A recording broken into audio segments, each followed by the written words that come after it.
No, death is inevitable and pretty much unpredictable. I mean, as human beings, we need to realise that no matter how hard we try, we can only go on thinking that we've got little or no control over our lives. I mean, there is no way that our lives are being thought out for us.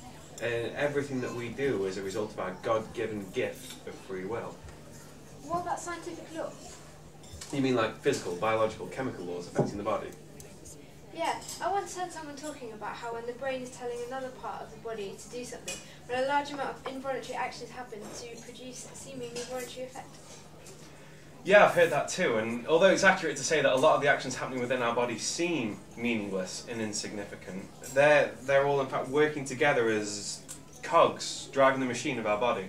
It's almost as if they were saying that when I pick up my coffee and drink it, a million of explosive cells are erupting within my body telling me what I need to do.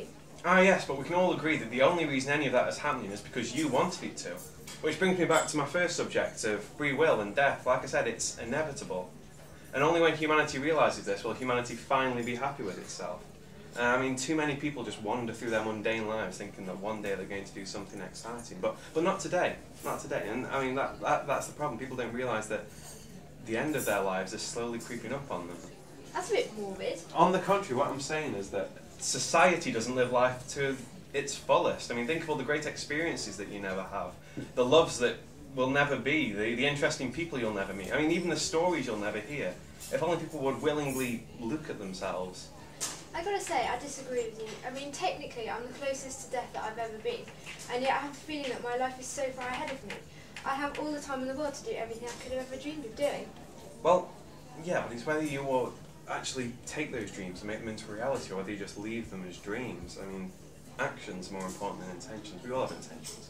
I've got several intentions right now, but I'm not going to go through with any of them because we're sitting in a respectable coffee shop, surrounded by respectable-looking people. But I mean, I could go through with my intentions. For example, if I was to stand up on the table, strip off all my clothes and scream until my lungs gave in. That's what you want to do right now? Well, no, but I'm making a point. I mean, not only would I prove that free will certainly does exist in everybody's lives, technically I should be a lot happier. Although, I mean, I can't speak for the rest of the people in the coffee shop, of course, but that's beside the point. I mean, wasn't it Randall Graves who said, title does not dictate behaviour? I mean, and that's very true, especially to those who actually live their lives the way they want to, rather than the way that they've been told or the way that they think they should be living it. So are you just trying to say that you're not looking forward to dying? Because I've got to say, join the club.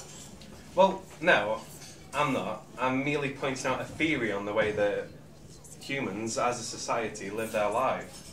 I mean, I'm actually looking forward to death. Don't get me wrong, I'm not going to go out, looking for it. I'm not being stupid. But what I'm saying is that right now I'm incredibly happy with my life.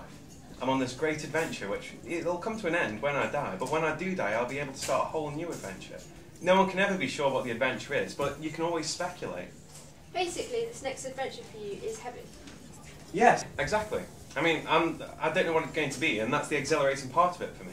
I already know what this life's going to give me. As long as nothing changes, society dictates that I shall grow up, I'll get married, I'll have kids. Live in your dream house. Yeah, and don't get me wrong, I'm looking forward to all of it. I mean, I'm not going to become a rebel and say I'm not going to conform to your ways, even though I could if I wanted to. It's the idea of living a normal life. It's perfectly appealing to me. But I can only approach it after I've done everything else that I want to, all the exciting things, the interesting things in my life. Travelling is what interests me. It's always what's interesting me. I don't understand people who don't travel, or people who just keep returning to the same place over and over again. I mean, it's a big wide world out there. We need to explore it.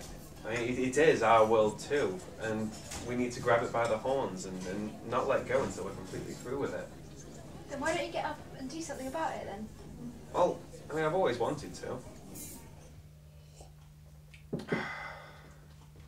How would you fancy going to the Philippines? When? No. Alright then.